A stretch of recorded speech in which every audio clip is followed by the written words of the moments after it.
Bonjour tout le monde et bienvenue à Association Libre, un podcast étudiant qui vous propose des discussions en lien avec la santé mentale parce qu'il faut en parler, c'est fondamental. Je m'appelle William Maguire et je suis externe en médecine à l'Université de Montréal. Aujourd'hui, au menu, une discussion qui porte sur la psychiatrie communautaire avec un médecin psychiatre, Dr Luigi De Benedictis. Il est psychiatre à l'Institut universitaire en santé mentale depuis 2013. À l'hôpital, il partage son temps entre la clinique des premiers épisodes psychotiques, l'unité des traitements de réadaptation intensive et il est aussi très impliqué en recherche. Il est aussi professeur adjoint de clinique au département de psychiatrie de l'Université de Montréal. Enfin, Dr De Benedictis a un autre chapeau et c'est beaucoup de ça dont on va se parler aujourd'hui. Depuis 3 ans, il agit comme psychiatre communautaire pour le réseau local de services Saint-Léonard-Saint-Michel et au CLSC Rivière-des-Prairies. Il est également, depuis l'automne 2020, un des nouveaux protagonistes de la télésérie De Garde 24/7 sur les ondes de Télé-Québec, les jeudis à 20h, aussi accessible en rattrapage en ligne au www.téléquebec.tv. On a eu une jase où il m'explique c'est quoi ce nouveau courant-là qu'on appelle la psychiatrie communautaire, qui prend de plus en plus de place au Québec. On parle également de son rôle dans la nouvelle télésérie De Garde 24/7 et de ce que ça signifie d'apporter la psychiatrie au petit écran dans les années 20. Enfin, il nous parle des effets de la pandémie sur les soins en santé mentale, de la première, de la deuxième vague et de ce qui s'en vient pour la suite. Pour cet épisode, on vous invite à faire un don à la Fondation de l'Institut universitaire en santé mentale de Montréal au unpeubecouxalafolie.org. Et on vous donne plus d'informations sur la Fondation à la fin du podcast. Partagez le podcast, parlez-en si vous l'appréciez, puis faites-nous part de vos associations libres en commentaire ou par courriel au associationlibrepodcast@gmail.com. Je vous souhaite un bon podcast tout le monde. Bonne écoute.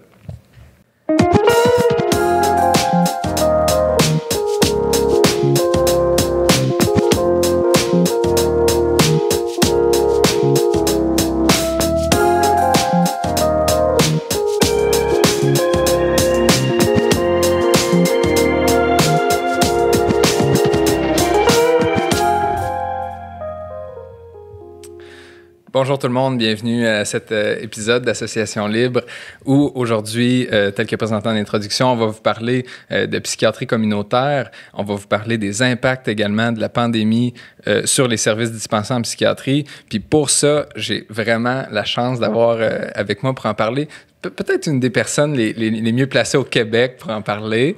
Donc, Dr Luigi De Benedictis. Oui, bonsoir Bonjour. William. Ça va bien? Oui, ça va très bien, c'est très flattant. Merci, comme très belle introduction. Donc, c'est ça, je le pense vraiment, là.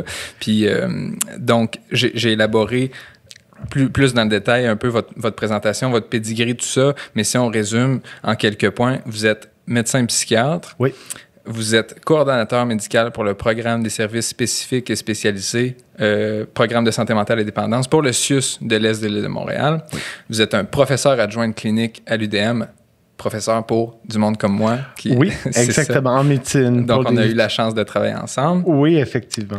Vous êtes chercheur au Centre de recherche Fernand-Séguin. Vous avez fait un fellowship en réadaptation psychiatrique à Londres. Et finalement, vous pratiquez présentement la psychiatrie en tant que psychiatre communautaire. Voilà, oui, exactement. Donc, ce qui m'amène à ma première question, qu'est-ce que la psychiatrie communautaire? Donc, on va parler de ça. Je veux essayer de démystifier, bon, c'est quoi la psychiatrie communautaire? C'est quoi votre rôle? Qu'est-ce que vous faites?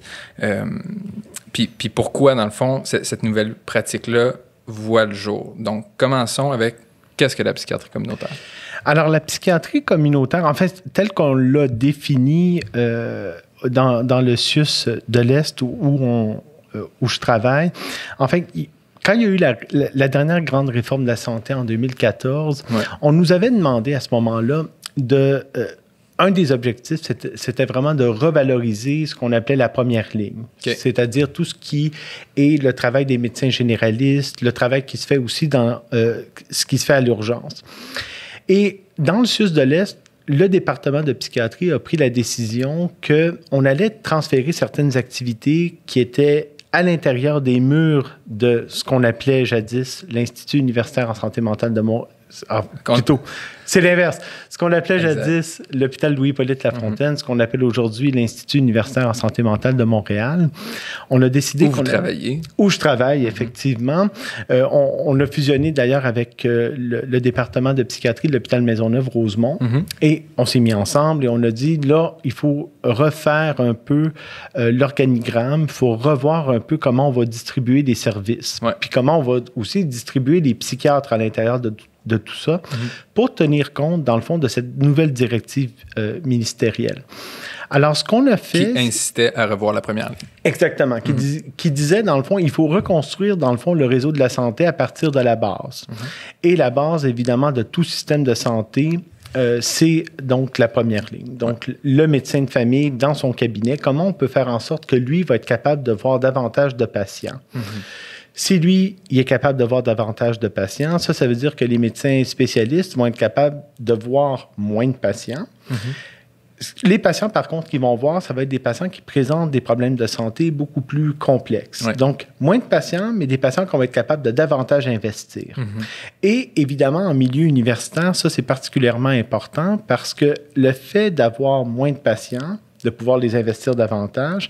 Ça libère aussi du temps pour faire de l'enseignement, par exemple, et ça libère aussi du temps pour faire de la recherche. Ça, c'est quelque chose de très important. Donc, l'idée, c'était de revoir un peu le modèle pour vraiment construire une pyramide, vraiment avoir une base très, très, très solide et ensuite aller toujours vers de la spécialisation pour aider, oui, moins de patients, mais en même temps des patients qui sont plus malades, des patients qui ont des besoins qui sont plus importants.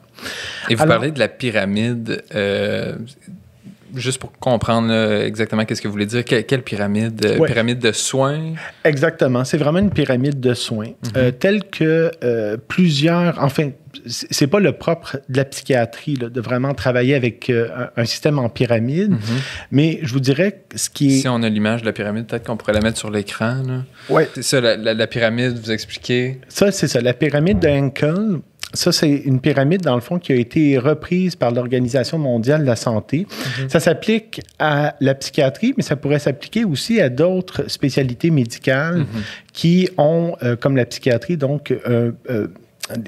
des spécialités qui touchent vraiment une large partie de la population. On sait qu'il y a à peu près entre 15 et 20 de la population qui va avoir un problème de santé mentale. À un moment ou un autre de sa vie. Exactement. Et on sait aussi que la santé mentale, bien entendu, c'est sur un continuum. On ne tombe pas toujours malade quand on a un problème de santé mentale, mais éventuellement, ça peut aller jusqu'à de la maladie et des fois de la maladie sévère, des fois des maladies aussi qui sont chroniques.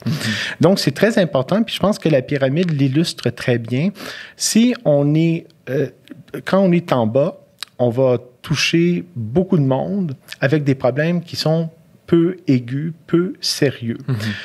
Et ça, c'est cette problématique. Les gens qui ont ces problèmes de santé mentale-là, où on va les retrouver? On va les retrouver dans les organismes communautaires, on va les retrouver dans les CLSC. Qu'est-ce qu'on pourrait donner comme exemple des gens qui se retrouvent à la base de cette pyramide-là? Ça va être des patients qui vont, par exemple, avoir certains problèmes d'anxiété.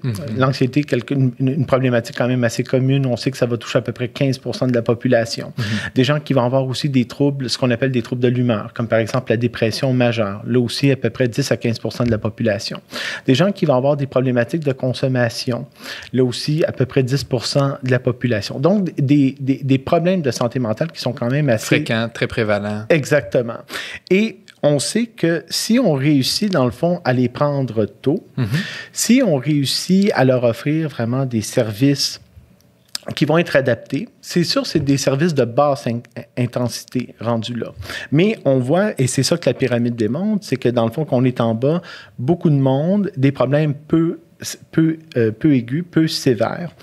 Par contre, une fois qu'on commence à avoir des problèmes de santé mentale plus complexes, c'est là où on va aller vers des services plus spécialisés, donc des cliniques spécialisées. On va avoir besoin des fois d'hospitalisation.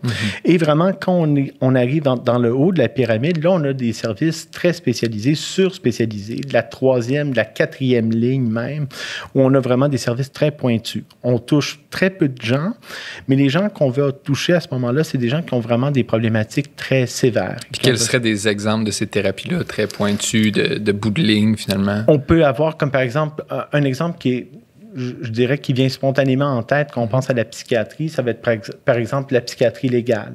Donc, des personnes qui ont une problématique de santé mentale, qui souvent vont avoir une comorbidité. Ils vont avoir, par exemple, une problématique de consommation, qui vont avoir aussi certains traits, des troubles de personnalité. Et en plus, il va y avoir une problématique de violence ou d'antisocialité. Donc, vous voyez, c'est une clientèle, donc, qui a besoin de services, mais des services très, très, très pointus.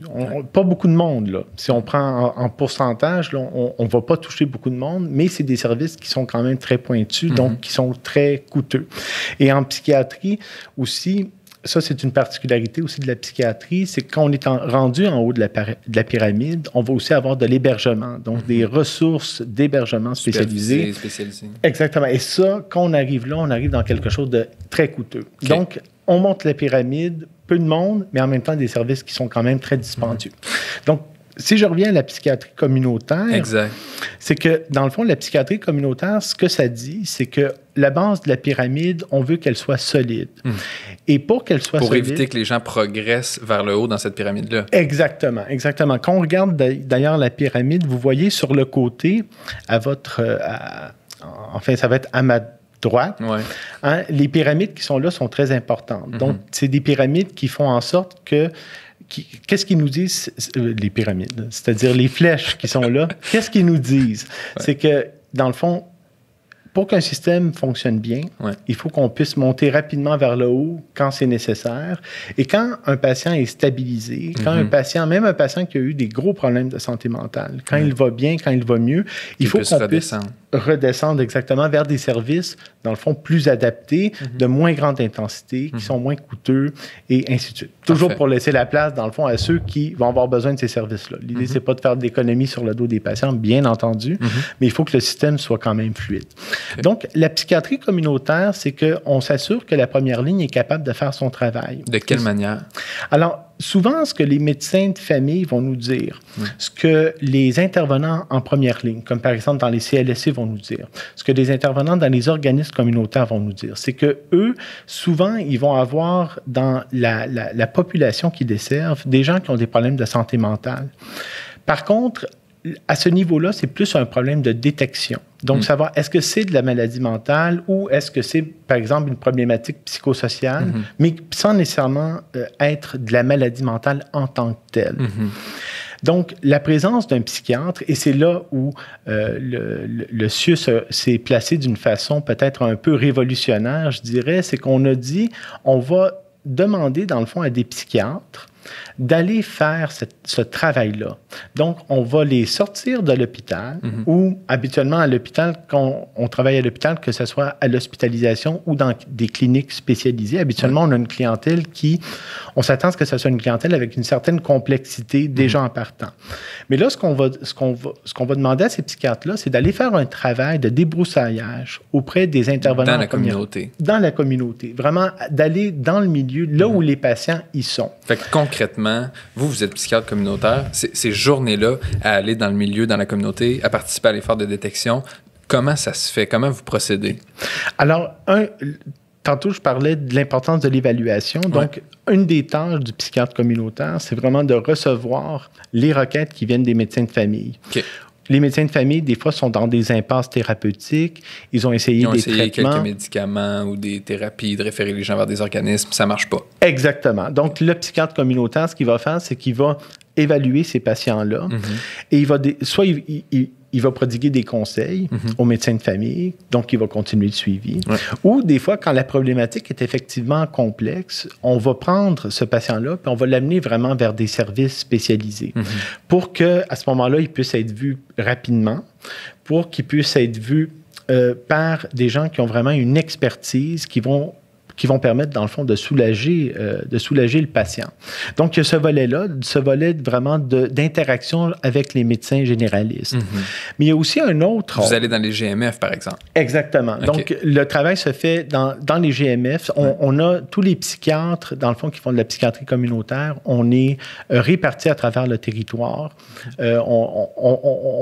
On part des CLSC parce que c'est plus simple. Hein. Les CLSC, chaque territoire, pas juste du CIUS, mais du Québec, a dans le fond un CLSC. La plupart des CLSC ont des GMF à l'intérieur. Ouais.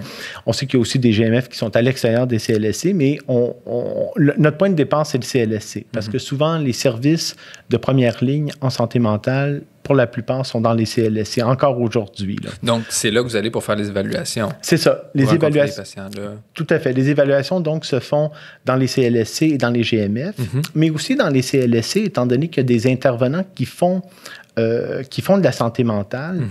Ce qu'on fait, c'est qu'on participe à leurs réunions. Ça aussi, c'est quelque chose de vraiment nouveau. C'est qu'on participe à leurs réunions. Donc, on n'est pas juste là pour évaluer des patients qui nous ont été référés par des médecins. On est aussi là pour que les professionnels, quand ils pensent que le patient qu'ils suivent a peut-être une dépression qui est en train de se développer, a peut-être un problème d'anxiété qui est en train de se développer, quand le patient présente un trouble de personnalité.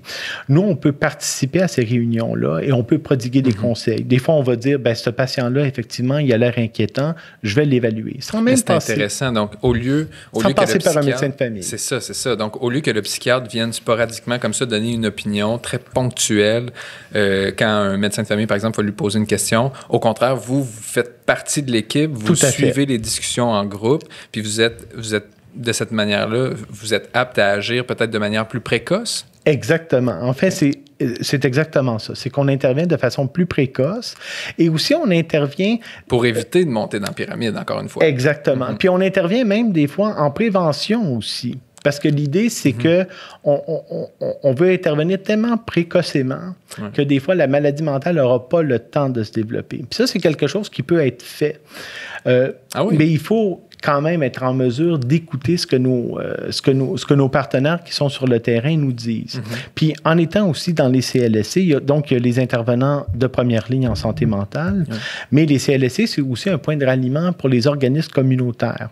Puis les organismes communautaires qui souvent viennent en aide à beaucoup, beaucoup de monde. Pas nécessairement du monde qui ont des problèmes de santé mentale, mais souvent... Toutes sortes de problèmes. Toutes sortes de problèmes, exactement. Mais on s'entend qu'il y a des gens là-dedans qui ont effectivement besoin parfois qui ont besoin peut-être d'une psychothérapie, qui ont besoin d'un traitement. Alors, le fait d'être accessible, d'être dans les CLSC, dans les GMF. On veut aussi tisser des liens avec les organismes communautaires. Et on espère que ces organismes communautaires-là vont, en bout de ligne, se sentir à l'aise de référer c'est pas leurs patients, dans leur cas, à eux, mais les gens auprès de qui ils interviennent, de les référer, dans le fond, au CLSC. Chez qui ils peuvent avoir un niveau de suspicion par rapport à des enjeux de santé mentale. Exactement. OK. Puis, je trouve ça particulièrement intéressant dans la mesure où, j'ai pas l'expérience du milieu, mais j'ai l'impression que c'est peut-être quelque chose qui est avant-gardiste d'intégrer la prévention de cette façon-là dans la pratique de la psychiatrie. Est-ce que effectivement c'est quelque chose de nouveau, d'essayer de faire autant de prévention? Est-ce que c'est quelque chose qui est répandu, la prévention en psychiatrie? Alors ça c'est une excellente question. En fait, la prévention dans toutes les disciplines médicales, c'est vraiment le parent pauvre. C'est souvent quelque chose qui est négligé. D'ailleurs, quand je suis arrivé au CLSC, moi je travaille dans 2 CLSC, le CLSC Saint-Michel puis le CLSC de Rivière-des-Prairies. Et Saint-Michel, on a déjà travaillé ensemble. Oui, exactement. Tu avais fait un stage, William, je m'en souviens très bien. Et donc, quand je suis arrivé au CLSC Saint-Michel puis que j'ai posé la question à l'équipe, dans le fond, de santé mentale du CLSC, je leur avais posé la question, la prévention, qu'est-ce qu'on fait pour le volet prévention? Et ce qu'on m'a dit? On m'a dit, dans le fond, la prévention, on aimerait bien en faire, mais on n'a jamais le temps d'en faire. D'ailleurs. C'est un peu la même philosophie qui est répandue partout. Là, on parle de la psychiatrie, mais je pense que c'est la même chose partout. Puis j'écoutais un podcast de Gabriel Nadeau-Dubois qui s'appelle « Le comité des idées dangereuses » où il parlait, j'avais trouvé ça parlant de la manière qu'il avait présenté, mais il avait dit que dans le fond, peut-être qu'on a plus un système de traitement de la maladie qu'un système de santé. Parce que si on avait un système de santé, probablement que le volet préventif serait plus investi. Tout à fait, tout à fait. Puis en psychiatrie, donc, il n'y a pas d'exception en psychiatrie. On regarde même quand on fait... c'est quelque chose qu'on peut faire très rapidement et très simplement. Regardez juste, dans le fond, le pourcentage des revues, des articles qui sont publiés en psychiatrie où on prend le temps d'évaluer la prévention ou d'établir des plans de prévention. Écoutez, c'est même pas 1%. Puis il y en a de la littérature, il y en a de la recherche qui se fait en psychiatrie, en fait, dans toutes les disciplines médicales. Mais vous voyez, on est encore dans moins d'intérêt académique pour la prévention. Très peu d'intérêt. Très peu de temps, malheureusement. Donc, c'est toujours quelque chose qui est relégué à... On va faire ça plus tard. On va faire ça à la fin de l'année, si on a le temps de le faire. C'est pas notre job de faire ça. Exactement. C'est quelque chose... Nous on est au-dessus de ça. On va laisser ça aux écoles. On va laisser ça. Sauf qu'en même temps, oui, il y a dans la communauté des partenaires, comme par exemple les milieux scolaires, entre autres. Mais en même temps, les milieux scolaires, quand bien même ils essayent de faire de la prévention en santé ou en santé mentale, santé physique ou santé mentale, mais en même temps, c'est pas nécessairement des gens qui sont spécialisés là-dedans. C'est pas leur domaine, ils ne travaillent pas là-dedans. Exactement, c'est pas leur domaine. Donc, à quelque part, oui, ils peuvent lire des livres, faire des recherches, tout ça, mais à un moment donné, ça finit par plafonner, ça finit par devenir limité. Alors, ça aussi, ça fait partie, tantôt je parlais de l'évaluation, je parlais de l'outreach auprès des organismes communautaires, mais on veut aussi aller chercher des partenaires du secteur public et parapublic. Comme par exemple? Comme par exemple les écoles. Donc, dans le secteur Saint-Michel et aussi dans le secteur de Rivière-des-Prairies. C'est sûr que moi, je travaille surtout avec une clientèle adulte, mais on a fait la tournée des écoles qui recevaient des adultes. Et ce qu'on essaie de faire, c'est vraiment des fast-track pour les intervenants qui travaillent dans les écoles, des fois des travailleurs sociaux, des fois des psychologues, des fois des infirmières, qui vont des fois recevoir des élèves chez qui on suspecte un problème de santé mentale, des gens qui vont faire des dépressions, etc. Donc, on essaie de développer comme un fast-track pour permettre d'évaluer rapidement. Fait que vous allez vraiment aux racines dans la communauté, dans les écoles. Exact. Puis on veut qu'ils se sentent à l'aise, dans le fond, parce que c'est sûr qu'il y a aussi un tabou autour de la maladie mentale. Ça, on ne se le cachera pas. Je pense à un quartier comme Saint-Michel où il y a une grosse population immigrante. De la santé mentale, si vous allez dans certains pays africains, si vous allez dans les Caraïbes, tout ça, il y a encore un gros tabou. Même des pays... Constater ça sur le terrain. Oh, absolument. C'est comme, parfois, les gens, quand ils viennent me voir, puis c'est malheureux, c'est presque une honte, c'est presque une défaite. Alors que, comme si c'était la fin de la vie. Hein. Exactement. Alors que, moi, je me considère comme un médecin comme les autres. Là. Mais en même temps, c'est ça. Il y a encore ce tabou-là, il y a encore ce stigma-là. Puis, on espère, évidemment, en étant accessible, en voyant que, on n'est pas... on n'a pas besoin pour faire de la psychiatrie, on n'a pas besoin de s'enfermer dans un asile là, comme on faisait il y a 150 ans. C'est exactement ça. Puis je pense que c'est pour la phrase que vous venez de dire, c'est pour ça qu'on doit parler de psychiatrie communautaire. Tout à fait, tout à fait. Puis c'est pour ça aussi que, enfin, moi, c'est un projet qui m'emballe autant. C'est parce que, on le sent, moi j'ai fait une bonne partie de ma résidence, de ma formation pour devenir psychiatre. Je l'ai fait à l'Institut universitaire en santé mentale de Montréal. Anciennement Louis-H. Anciennement Saint-Jean-de-Dieu. Saint-Jean-de-Dieu, oui. Là on remonte loin dans l'histoire. Hein, puis moi, je l'ai toujours senti là, durant ma formation. Là. Moi, j'ai travaillé avec une clientèle jeunesse, là, avec des jeunes adultes entre 18 et 35 ans, souvent qui développaient... Moi, j'ai travaillé, et je travaille encore d'ailleurs dans une clinique de premier épisode psychotique, donc jeunes, premier contact avec la psychiatrie, puis je veux dire... C'est une chose que c'est dans votre tâche de psychiatre communautaire actuellement. Oui, enfin, c'est en parallèle. En parallèle. Ou en fait, je fais un peu les deux. Je fais de la psychiatrie communautaire. Donc, les évaluations CLSC. CLSC. Mais je fais aussi du suivi pour des patients qui sont suivis dans une clinique spécialisée de premier épisode psychotique. Mais vous voyez, ce que j'essaye de faire, c'est que j'essaye pour les patients, des fois, qui ne veulent pas venir nous voir, parce que ça arrive très souvent, hein, quand on leur dit, je te réfère dans une clinique, je te réfère à l'Institut universitaire en santé mentale de Montréal, dans une clinique de premier épisode psychotique. Le médecin de famille dit ça au patient, le parent dit ça à son fils, à sa fille. Le premier réflexe, c'est « moi, je suis pas fou, je m'en vais pas là ». Par contre, quand on les réfère au CLSC, puis qu'on leur dit, tu vas voir un psychiatre, mais ça va être au CLSC. Ça passe mieux? Ça passe pas mal mieux. Pas mal mieux. Alors, des fois, c'est une façon, puis c'est pour ça que c'est pas nécessairement en parallèle. Moi, je pense que c'est plus un système de vase communicant que j'essaie de développer. C'est de faire en sorte que pour des patients pour qui il y a encore un tabou, puis on s'entend que c'est encore là, en lien avec la santé mentale, ben le CLSC, c'est beaucoup moins menaçant. Tu sais, c'est proche. Le CLSC aussi, c'est associé peut-être à des souvenirs un peu plus positifs du système de santé. Tu sais, on est allé chercher nos vaccins 50 TB. Exactement. Tu sais, c'est comme on a fait nos prises de sang, là. On est allé voir le médecin de famille. Tu sais, on est allé, quand on était à l'école, l'infirmière du CLSC venait nous voir pour justement faire de la prévention, tu sais, des choses comme ça. Donc, c'est associé, le stigma est beaucoup moins lourd. Tu sais. Donc, le fait de déplacer le lieu physique où se fait la psychiatrie a cet effet-là, dans le fond, de normaliser un peu la santé mentale pour les gens qui vont être appelés à recevoir des services. Exactement. Puis ça, c'est pour tout le monde. Tu sais, je parlais tantôt des jeunes, mais on s'entend, ça s'applique aux moins jeunes, ça s'applique aux personnes âgées. Tu sais, donc, à quelque part, c'est de déplacer, dans le fond, le cœur, la porte d'entrée, tu sais, au lieu que ça soit l'urgence d'un hôpital ex-asile, que ça soit vraiment le bureau du médecin de famille, qu'il soit dans un CLSC ou dans une GMF. Et le fait de faire ce déplacement-là plus près des communautés, de se rapprocher des gens, est-ce que ça n'a pas pour effet d'enlever ce qu'il y a au bout de la ligne aussi? Est-ce que vous avez l'impression que de faire de la psychiatrie communautaire va soustraire des services en hospitalisation, en soins aigus? Est-ce que ça a cet effet-là ou ces services-là demeurent disponibles tout de même? C'est exactement ce qu'on vise. Enfin, on s'entend, les services que tu as mentionnés, tu sais, que ce soit des cliniques spécialisées de deuxième ligne, que ce soit de l'hospitalisation, que ce soit de l'hospitalisation intensive, des ressources d'hébergement, on s'entend, on va toujours en avoir de besoin. Il va toujours y en avoir.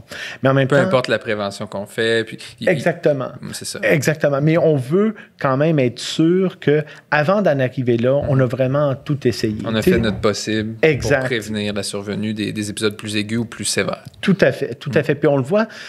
Moi, j'ai été formé, comme tu as mentionné au tout début, j'ai fait mon fellow en Angleterre. Puis en Angleterre, il y a 50 ans, eux, ce qu'ils ont fait, c'est que tous les hôpitaux asilaires, ils les ont carrément fermés. Ils ont vraiment tout fermé ça, puis ils ont dit, on va bâtir vraiment de bas en haut, bottom up. On va vraiment créer des cliniques de psychiatrie qui vont être dans la communauté. Donc, nous, on a fait ça différemment. Nous, on est parti de l'asile, puis on est sorti de l'asile, puis on se rapproche tranquillement de la communauté. Alors que, je parle de l'Angleterre, mais en France, en Italie, l'Italie, c'est un exemple très intéressant. Il y a 40 ans, l'Italie était le pays occidental où il y avait le plus de lits d'hospitalisation en psychiatrie. Puis c'est ça, 30-40 ans plus tard, c'est l'inverse. Pourquoi? Parce qu'ils ont dit, on va tout faire pour éviter les hospitalisations. Et qu'est-ce qu'ils ont fait? C'est qu'ils ont développé vraiment des cliniques de psychiatrie communautaire extrêmement performantes, là, qui offrent plein de services, qui supportent les familles, qui permettent, dans le fond, aux patients de rester dans leur communauté, de rester chez leurs parents, de rester chez des membres de la famille. Donc, tout ça fait en sorte, évidemment, c'est bon pour le patient, il va s'en dire, mais c'est aussi bon pour le système, parce que ça, c'est des lits que, tu sais, on n'a pas besoin d'ouvrir des lits. C'est un burden financier énorme. Énorme. Puis, on s'entend, ce burden financier-là, c'est pas que, tu sais, c'est de l'argent qu'on donne pas ça en baisse d'impôt. C'est qu'on crée avec cet argent-là des services encore plus optimaux. Exact. Fait que mais toujours des services dans la communauté, toujours des services décentralisés. Et c'est ça qui fait que le système fonctionne. Et c'est ça qui fait que j'espère un jour qu'on va se rapprocher d'un modèle comme celui-là ici Tout à au fait. Québec. Puis je pense que c'est vers quoi on doit tendre. Puis moi, les premières fois où vous m'avez parlé de psychiatrie communautaire, c'était bien avant qu'on discute du podcast, là, mais de la manière que j'avais compris ça, c'était un peu comme si notre système de santé au Québec, disons, c'est une grosse maison où chaque pièce, chaque étage est un domaine médical, puis la psychiatrie était probablement traditionnellement le grenier de cette maison-là, qui était fermé avec un cadenas, peut-être qu'on mettait quelque chose devant la porte pour le cacher. Puis si la porte pouvait couper le son, c'était tant mieux. C'est caché là, ça n'existe pas trop. Bon, il y a des gens qui ont recours à ces services-là, mais il vaut mieux pas en parler. Puis donc, c'est ça, le grenier est caché là. Maintenant, avec la psychiatrie communautaire, j'ai l'impression qu'on ouvre la porte de ce grenier-là, puis on essaie de faire descendre là, cette psychiatrie-là dans le reste de la maison. Tout à fait. Parce que c'est un fait que la santé mentale, c'est quelque chose qui concerne l'ensemble de la population. Absolument. Okay?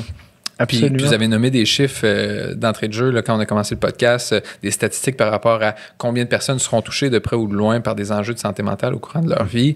C'est énorme. Absolument. C'est énorme. Donc, on doit, par la pratique de la psychiatrie, je crois, essayer de normaliser un peu les problématiques de santé mentale. Tout à fait d'accord. La psychiatrie communautaire contribue à ça fortement. Tout à fait d'accord. En fait, c'est une... absolument. C'est vraiment une responsabilité populationnelle. C'est une responsabilité collective qu'on a de déstigmatiser la santé mentale. C'est vraiment pour le bien de tout le monde. Pas juste les gens qui ont un problème de santé mentale. Parce que si on n'a pas un problème de santé mentale, on connaît quelqu'un qui en a un. Ou on est affecté par le problème de santé mentale d'un collègue de travail.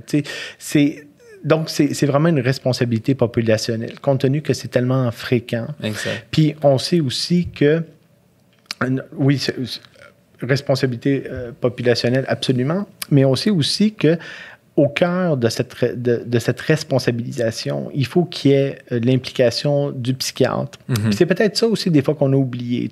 Peut-être étant donné qu'on est des médecins spécialistes, on a eu tendance à faire un peu comme des autres spécialités, puis là, j'en veux pas aux autres spécialités, mais en même temps, c'est sûr qu'un chirurgien ne peut pas pratiquer au CLSC, en tout cas pas aujourd'hui, là, alors qu'un psychiatre peut pratiquer au CLSC.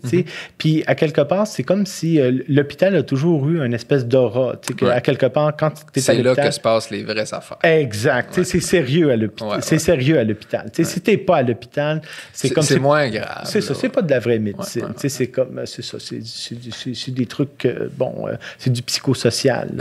Mais en même temps, le psychiatre, au-delà du travail qu'il fait, puis ça, c'est aussi au cœur de la psychiatrie communautaire, c'est que le psychiatre doit aussi avoir une responsabilité populationnelle. Il y a un territoire qui lui est donné, il y a des groupes de médecine de famille qui lui sont donnés.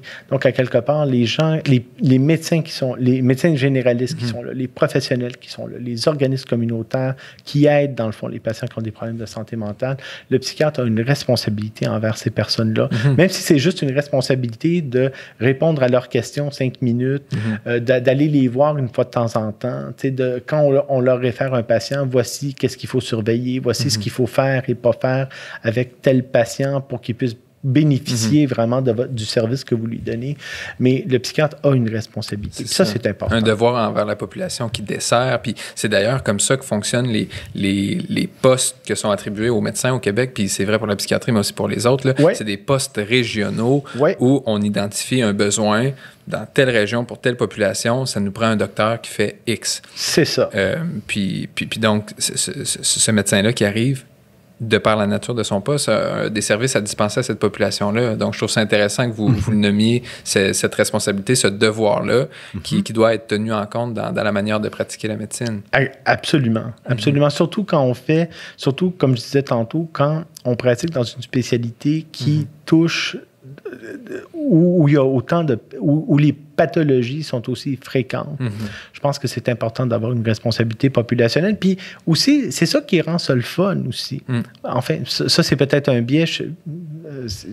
Ça dépend peut-être des psychiatres, ça dépend peut-être des personnes, mais moi, je trouve que c'est ça qui rend ça le fun. C'est qu'à un moment donné, tu finis par... Tu sais, tantôt, tu parlais, je fais partie de l'équipe du CLSC, mais à un moment donné, tu fais pas juste partie de l'équipe du CLSC. Là, depuis enfin là, on a été un peu coupé dans nos ardeurs par la pandémie, là, mais avant la pandémie, au début de l'année, il y avait des organismes communautaires qui, on avait fait un peu d'outreach, on avait été dans certains organismes communautaires pour présenter un peu la psychiatrie communautaire, me présenter les gens qui travaillent en santé mentale avec moi dans mon équipe au CLSC. Là.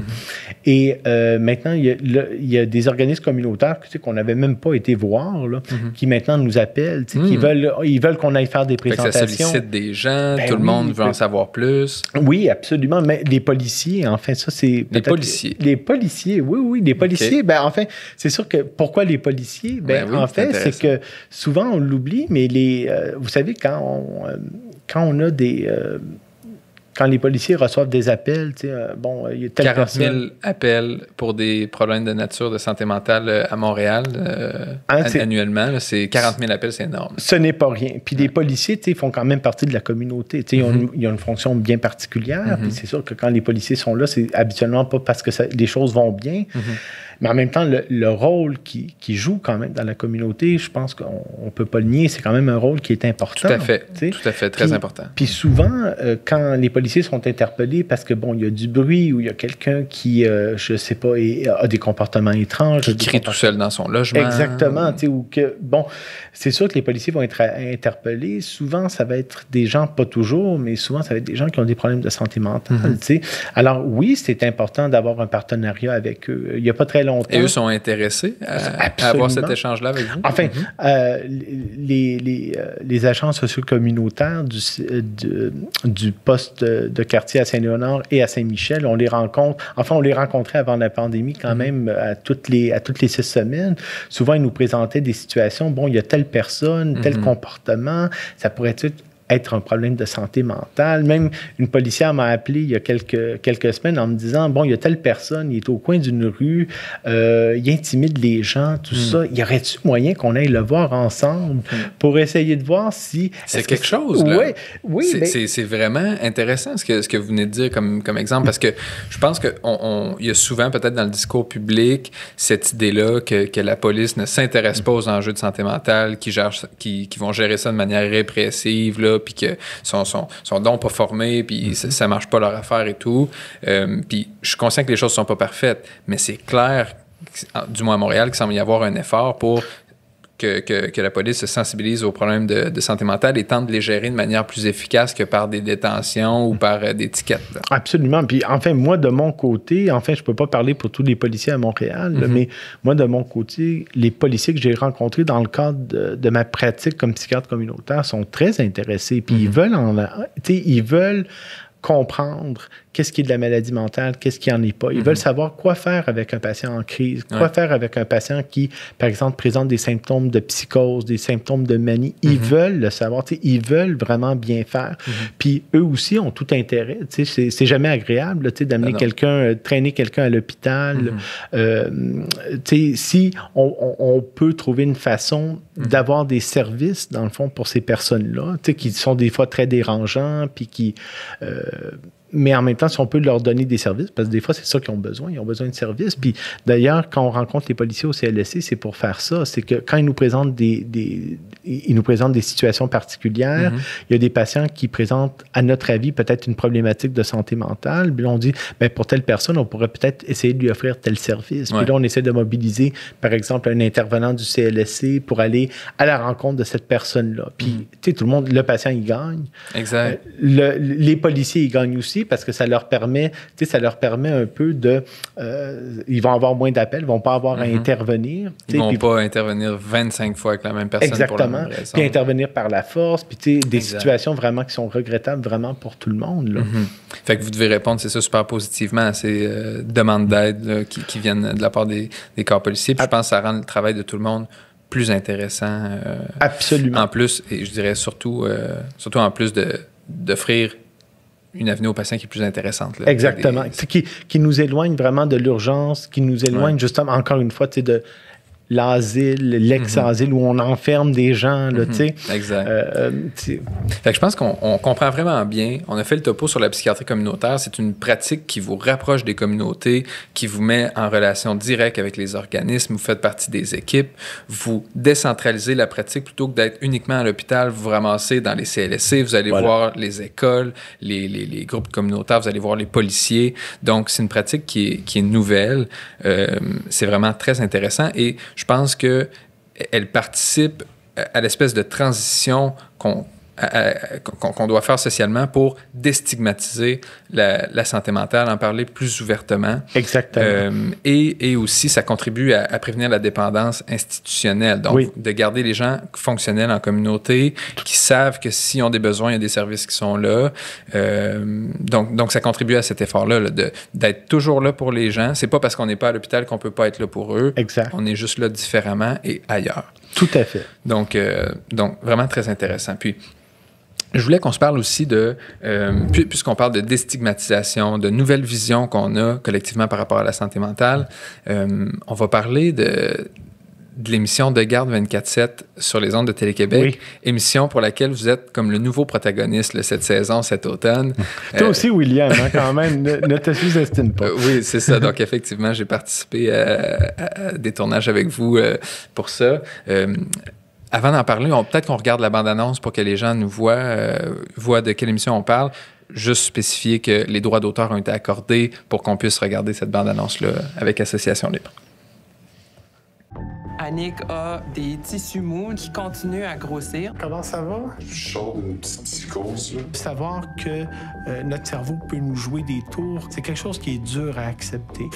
On fait ça comment? De toute façon, son espérance de vie n'était pas très grande. Ouais. Dîner avec moi. On est rarement mis devant autant d'éléments qui peuvent mal aller. De Garde 24/7, jeudi 20h à Télé-Québec. Donc ça, c'était la bande-annonce du premier épisode dans lequel on vous aperçoit cette saison, mais il y en aura d'autres. Hein? En fait, il y en aura minimalement un autre pour la saison 6, puis possiblement, on l'espère, pour la prochaine saison aussi. Là. Puis donc, j'imagine que c'était une première expérience pour vous où votre travail était suivi puis scruté à la loupe par une équipe de production. Fait que, premièrement, je veux savoir comment vous avez trouvé l'expérience, puis aussi, quelle a été la réponse des milieux, les gens avec qui vous travaillez, mais aussi des patients? Bien, c'est sûr qu'au début, comme tu as mentionné, c'était vraiment une première expérience pour moi. Quand on m'a approché, j'ai hésité un peu. J'avoue que je me demandais un peu qu'est-ce que ça allait être, d'être effectivement le suivi, enregistré, filmé pendant une journée de travail, filmer les interactions qu'on a avec les patients, tout ça. Donc, j'ai hésité un petit peu au début. Après, quand même, j'ai regardé, parce que j'étais pas, avant cette saison-ci, l'émission De Garde 24/7, c'était une émission que je connaissais. Souvent, quand je zappais, là, quand j'écoute pas beaucoup la télévision, mais quand j'écoutais la télévision, souvent, De Garde 24/7 jouait, puis je m'arrêtais comme un 15 minutes, puis tu sais, je suivais, puis je trouvais que c'était vraiment... Ah, c'est mon collègue. Ah, oui, c'est ça, tu sais, puis en plus, même si on parlait pas de psychiatrie dans les premières saisons, tu sais, ça rappelait un peu des souvenirs de quand j'étais en formation, puis quand j'étais étudiant en médecine, puis je trouvais que c'était bien fait. Là, puis très belle émission. Une belle émission, oui, exactement. Alors, quand on m'a approché... D'ailleurs, on invite les gens à l'écouter. C'est les jeudis soirs à 20h à Télé-Québec. Sinon, il y a moyen de les réécouter en ligne. Là. C'est ça sur le site de Télé-Québec, téléquebec.tv. Oui, ça vaut la peine. Si vous n'avez pas regardé, là, chaque saison est bonne. Là. Donc, c'est ça, vous étiez un peu hésitant. Hésitant, oui, au début. Puis... après, je me suis dit, dans le fond, écoutez, c'est la première fois à cette émission-là, qui est très écoutée, très populaire, qui a reçu toutes sortes de prix, tout ça.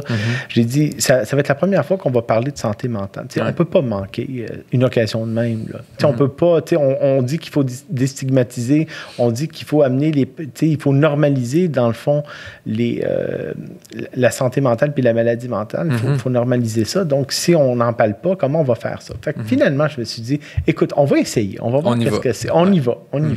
Et en fin de compte, je peux vous dire, d'un point de vue vraiment personnel, là, après peut-être les premières 5 minutes, on oublie la caméra, on oublie le micro. Tu fais ta job. Tu fais ta job. Puis, à quelque part, oui, tu présentes ta job, mais en même temps, c'est quand même, c'est mon travail, c'est une passion quand même, la psychiatrie. Fait que, de partager ça avec des milliers de personnes, à un moment donné, ça finit par être...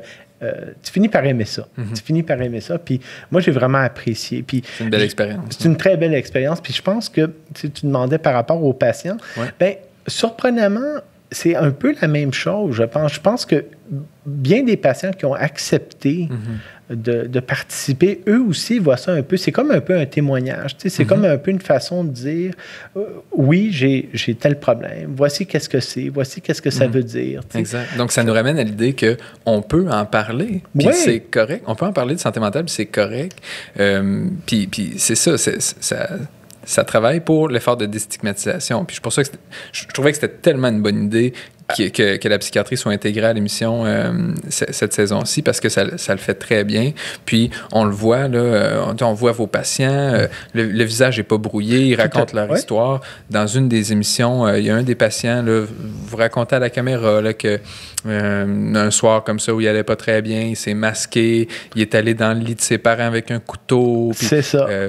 Puis, on aurait peut-être pu penser que non, on peut pas amener ça en télévision, on peut pas raconter ces histoires-là, faut pas qu'on en parle, puis là, jamais personne va accepter qu'on parle de cette histoire-là qui la concerne, mais non, au fond. Puis probablement que la capacité d'en parler va pouvoir être bénéfique d'une certaine manière. Oui, il y a quelque chose, tu sais, ça aide, ça fait partie de la guérison. Tu sais, la guérison, surtout quand on traite des maladies mentales, mais en fait, je pense que ça serait vrai de n'importe quelle maladie.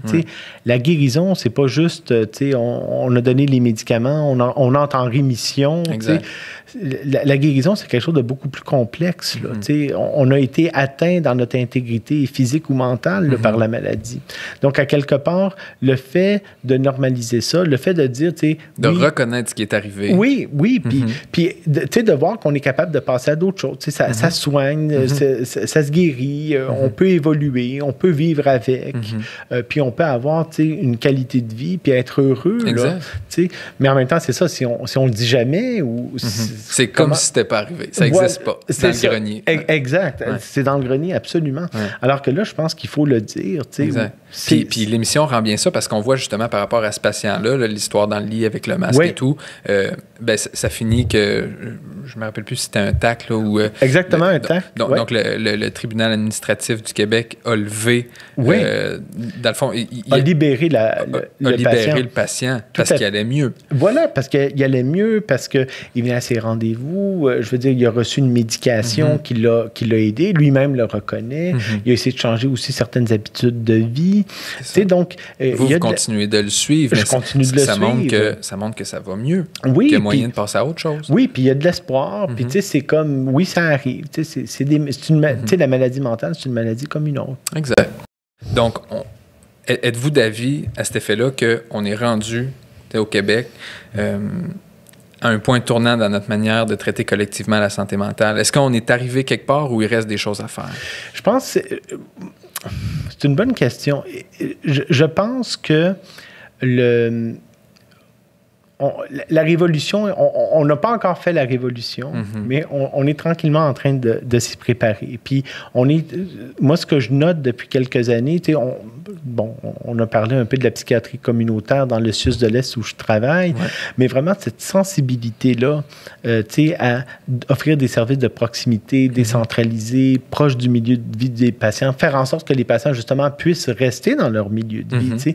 Ça, c'est une sensibilité que, moi, je la vois à tous les jours. Je les vois avec des intervenants, des collègues psychiatres, des professionnels en santé mentale de partout au Québec. Puis je le vois, puis ça, c'est quelque chose qui me rend très optimiste. Je le vois de plus en plus auprès aussi des étudiants en médecine et aussi des résidents en psychiatrie. On voit qu'il y a vraiment une sensibilité par rapport à ça que, écoutez, puis je ne suis pas si vieux que ça quand même, là, mais qu'on n'avait pas là, il y a à peine 10 ans. Il y a vraiment une volonté de travailler de cette façon-là. Puis, en tout cas, moi, je suis très optimiste. Ça rend ça intéressant puis stimulant pour nous, cette manière-là de travailler. Puis là, je parle par expérience personnelle parce que j'ai travaillé avec vous. Puis évidemment, jamais on donnerait d'informations qui permettraient d'identifier qui que ce soit, mais je me rappelle très bien, dans le cadre de notre travail, vous qui êtes un psychiatre communautaire, qui avez cette habitude-là d'aller vers les gens, d'aller dans la communauté, je me rappelle d'une personne qui était suivie, puis bon... Parfois, les symptômes négatifs de la schizophrénie vont assez tristement amener les gens à s'isoler, donc ils sont très inhibés socialement, ils n'ont plus envie de sortir de chez eux, puis ils n'ont pas envie non plus de venir à leur rendez-vous. Là. Puis ça leur demande beaucoup d'efforts, justement, pour venir au rendez-vous, à être à l'heure et tout ça. Puis c'est difficile de les amener, de les intéresser à venir à leur suivi. Puis j'ai remarqué que c'était une difficulté que vous rencontriez avec cette personne-là. Puis, ça n'a pas été tellement compliqué à gérer pour vous, dans le sens où vous êtes arrivé avec une solution assez rapide qui m'a marqué, j'en avais reparlé, mais vous avez dit, si tu veux pas venir à ton rendez-vous, c'est correct. Là. Proche de chez vous, il doit y avoir un Tim Hortons ou un McDonald's. Fait qu'on va aller au Tim Hortons ou au McDonald's, on va se rencontrer là. Ouais. Puis moi, je m'étais dit, aïe, on est vraiment loin du psychiatre qui est dans sa grosse chaise en cuir dans le haut d'une tour. Là. Ouais, avec le patient couché. C'est ça, qui l'écoute, là, puis qui... Donc, on était vraiment très loin de ça. Puis je m'étais dit, wow, tu sais, on est probablement rendu quelque part de nouveau. Puis c'est pas parce que ça se faisait pas, ces choses-là, que ça se fait pas aujourd'hui. Non, c'est ça. Puis pour nous qui apprenons, c'est vraiment stimulant, c'est intéressant, ça. Ben, en fait, j'essaie... J'ai envie d'aller voir des patients au McDo. Oui, ben c'est ça. Puis, encore une fois, des fois, il faut faire ça. Des fois, pour établir un contact, un premier lien, des fois, il faut aller à la maison. Des fois, il faut aller au McDo. Des fois, il faut aller au Tim Hortons. Des fois, il faut aller dans le parc à côté, là, où on se trouve une table, puis on s'isole un peu, puis on peut jaser un peu santé mentale. Il faut être prêt à faire ça. T'sais, la solution là, ne peut pas être on va forcer la personne à venir à l'urgence, on va l'hospitaliser de Oui, des fois, il faut le faire. Là. On s'entend, il faut pas. Mais si on peut faire autre chose. Si on peut faire autre chose, au moins l'essayer. C'est ça un peu l'idée. Puis c'est ça. Ben, écoutez, si je peux bien modestement et humblement à travers mon travail, comme insuffler ça là, aux futurs médecins et aux futurs psychiatres, ben ça, si je fais tout à fait. Si je peux le faire, là, ça serait vraiment une très grande réussite pour moi. Je confirme que vous le faites très bien. Merci. Donc, sur une dernière note, là, par rapport à De Garde 24/7, on va aussi voir dans d'autres émissions de quelle manière votre travail a été touché par la pandémie, parce que c'est vraiment... Ça nous a rentré dedans de plein fouet au printemps 2020. Fait que je voulais savoir, grosso modo, on sait là, que la pandémie a eu des impacts sur le système de santé majeurs, mais on va parler par rapport à la psychiatrie un peu plus spécifiquement. Donc, de quelle manière ça a affecté votre pratique, les soins, les services offerts aux patients? Alors, en fait, ça l'a affecté de bien des façons. Je vous dirais, au début de la pandémie, ce qu'on a vu, c'est un peu au tout début, là. Ça, c'était intéressant. C'est vraiment un peu les vieux réflexes. La psychiatrie, c'est pas de la vraie médecine. Fait que, je me souviens, la première semaine, on allait quasiment fermer là, tous les lits de psychiatrie, toutes les cliniques externes, puis on allait prendre les professionnels qui sont là, puis les envoyer faire de la vraie médecine, là, dans des vrais hôpitaux. Des cancers, faire des biopsies. Exact. Des vraies affaires. Vraies affaires. Mais très rapidement, quand même, il faut dire, là, quand même, très rapidement, là, on a mis le haut là-dessus. Là, puis on a dit quand même, notre clientèle, il faut quand même s'en occuper parce que c'est une clientèle vulnérable. Là. Fait que la première vague au printemps, la psychiatrie a passé au cash. A passé au cash, surtout dans les services, malheureusement, les services vraiment de première ligne. De première ligne. De base de pyramide. De base de pyramide, exactement. Là, dans les GMF, dans les CLSC. Fait que tout a été essentiellement coupé. Écoutez, au CLSC Saint-Michel, où je travaille, juste pour vous donner un exemple, là, il y avait 25 personnes qui travaillaient au programme de santé mentale adulte, puis au pic de la pandémie, on était tombé à 4. Donc, juste pour vous donner une idée, là, je ne sais pas qu'est-ce que ça a été ailleurs, là, mais juste pour vous donner une idée de l'ordre de grandeur de ce qui est arrivé. Mais c'est majeur. Là. C'est majeur, c'était majeur. Puis durant ce temps-là, les gens, ils restent à la maison, ils ne parlent pas à personne, ils s'isolent. Ça va pas bien. Là. Absolument, ça va pas bien. Puis souvent, ce qui arrive, mais il y a des lits d'hôpital disponibles, puis il n'y a pas de contact COVID. Tu as tout compris. Exactement. Puis souvent aussi, étant donné que c'est une clientèle, par exemple, des patients anxieux, c'est sûr qu'eux, ils ne veulent pas sortir de chez eux, ils ne veulent pas aller à l'hôpital, ils ne veulent pas, alors, puis ça, c'est quelque chose qui a été étudié, qui a été observé même ailleurs dans le monde, c'est que durant la première vague, la santé mentale, les patients ne consultaient plus. On les voyait plus. Là où ils ont recommencé à sortir, enfin, on les voyait plus, c'est qu'ils restaient chez eux. Puis bien malheureusement, dans le fond, des fois, ils sombraient dans des problématiques anxieuses, des troubles de l'humeur. Et souvent, ils tombaient dans l'autotraitement. Et l'autotraitement dans des situations comme ça, c'est consommer plus d'alcool, consommer des drogues. D'ailleurs, on sait que vers la fin de la première vague, il y a eu une augmentation des overdoses, une augmentation de la sollicitation. On a des chiffres là-dessus. Il y a des chiffres, puis ça, c'est vraiment partout à travers le monde. Même qu'en Europe, où la première vague est arrivée avant, là, c'est vraiment quelque chose qu'on voyait. Les besoins en santé mentale, là où il y a eu un pic, c'est vraiment... au moment du premier déconfinement. C'est que tous les patients qui sont restés encabanés chez eux, là, sont ressortis d'une shot. sont ressortis.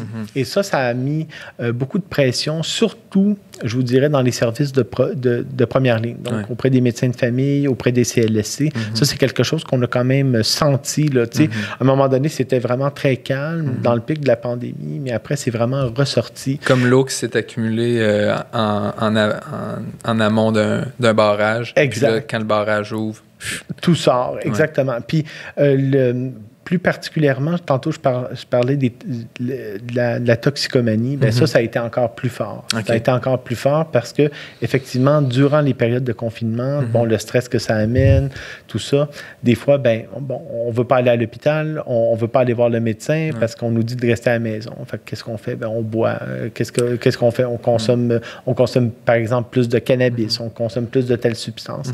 Puis, à un moment donné, ça, avec le temps, ça peut donner des problèmes. Donc, ça demande vraiment, concrètement, puis vous le savez, vous êtes psychiatre, vous êtes sur le terrain.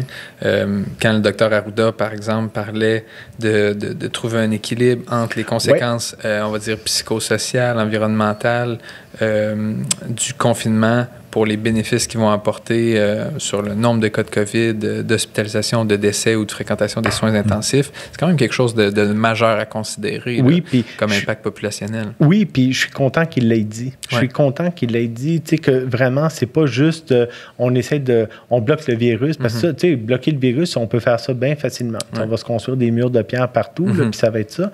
Mais effectivement, il y a la santé mentale des personnes. Puis on le voit d'ailleurs actuellement, là, on est dans la deuxième vague. Mais justement, comme rassurez-nous par rapport à ça, est-ce qu'on a su s'adapter après la première vague? Bien, en fait, il y a eu quand même, de ce que moi j'ai vu, on a quand même été capable de rebondir, dans le sens que malgré tout ce qui est arrivé, malgré l'élagage, le délestage de personnel qu'il y a eu, on a quand même pu, dans le fond, affronter la vague qui est arrivée après la première vague. Je vous dirais, ce qui m'inquiète actuellement, puis je ne veux pas être prophète de malheur, puis ce qui m'inquiète, puis on est vraiment au balbutiement, là, vraiment des recherches sur ce point-là précis, c'est vraiment la santé des jeunes.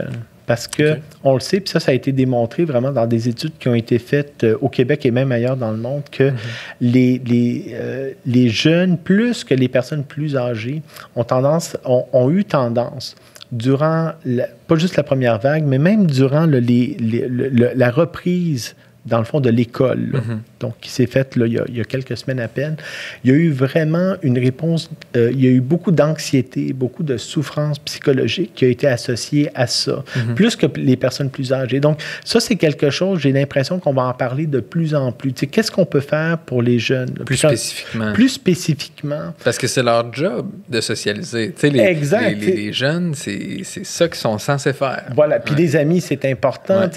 Et tu sais, le fait d'expérimenter des choses, alors que là, on demande de voyager, voir de monde. Alors là, on leur demande... Reste à la maison. Reste à la maison. Plug-toi sur la PlayStation. C'est ça. Tu peux même faire du sport, tu peux pas le faire. Non, imagine, non, c'est ça. C'est majeur. Là. Plus tu pars, plus de contact avec personne. Oui. Puis ça, va falloir regarder ça de près. D'ailleurs, je me demande si la décision de permettre de protéger l'Halloween, de faire en sorte, c'est pas un peu en lien avec ça, mais moi, je pense que dans les prochaines semaines, ça va être vraiment un sujet qui va être...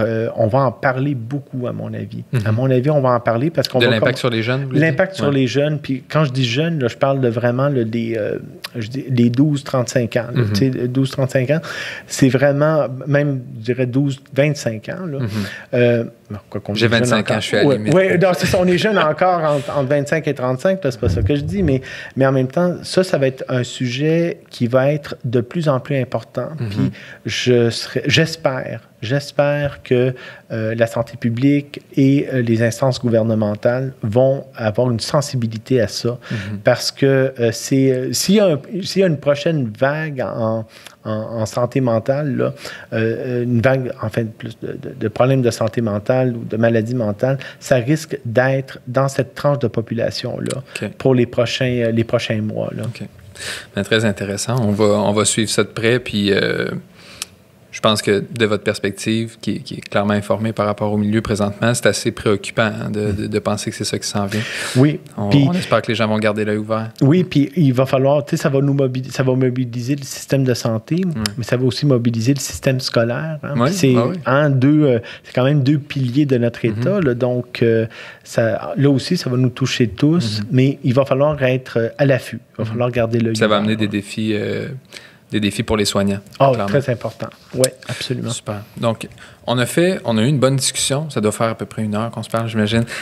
On a parlé de la psychiatrie communautaire, de votre rôle, comment c'est en train de métamorphoser un petit peu la pratique de la psychiatrie, du moins dans votre cas. On a ensuite parlé de votre participation à l'émission de Garde 24/7 à Télé-Québec et de quelle manière ça participe justement à l'effort de déstigmatisation des enjeux de santé mentale. Puis enfin, on a parlé des impacts de la pandémie sur les soins dispensés en psychiatrie. On a compris que ça a été majeur comme impact, mais en même temps, on a été capable de rebondir, pas si pire sur la 2e vague, et on surveille ce qui s'en vient. Ouais. Donc, vraiment, je vous remercie d'être venu. Ça a été une discussion super intéressante. Ça m'a fait plaisir. Vous avez été généreux de votre temps. Moi, je sais comment vous travaillez dans une semaine. D'ailleurs, la pandémie, je pense qu'elle vous a mis à rude épreuve en termes d'heures de travail. Oui, ça a été... c'est ça, tu le sais un peu, William. Ouais. C'est vrai que j'ai des semaines assez pleines, mais Puis par des semaines pleines, on parle pas de 40 heures. Non, un peu plus que... Non, plus que ça. Mais la pandémie, ça a été assez exigeant, là, je dirais. Là. Ouais, mais bon, il faut le faire. Vous êtes quelqu'un de très passionné. J'ai pas l'impression que c'est une corvée. Non, tu sais, on le fait toujours... De mettre la main à la pâte comme ça. Oui, ça fait toujours plaisir. Tu le fais avec ton cœur. Mais faut faire attention à soi aussi. Oui, tout à fait. Donc, je vous remercie beaucoup d'être venu participer. J'espère que pour nos auditeurs, ça a été aussi intéressant que ça l'a été pour moi d'avoir cette discussion-là avec vous. En terminant, pour les gens qui s'intéressent, j'essaie, quand on peut faire le lien avec des fondations, avec des organismes, étant donné que vous écoutez un podcast qui est gratuit et que j'espère vous trouver le fun, si le cœur vous en dit, vous pouvez toujours aller donner quelques sous.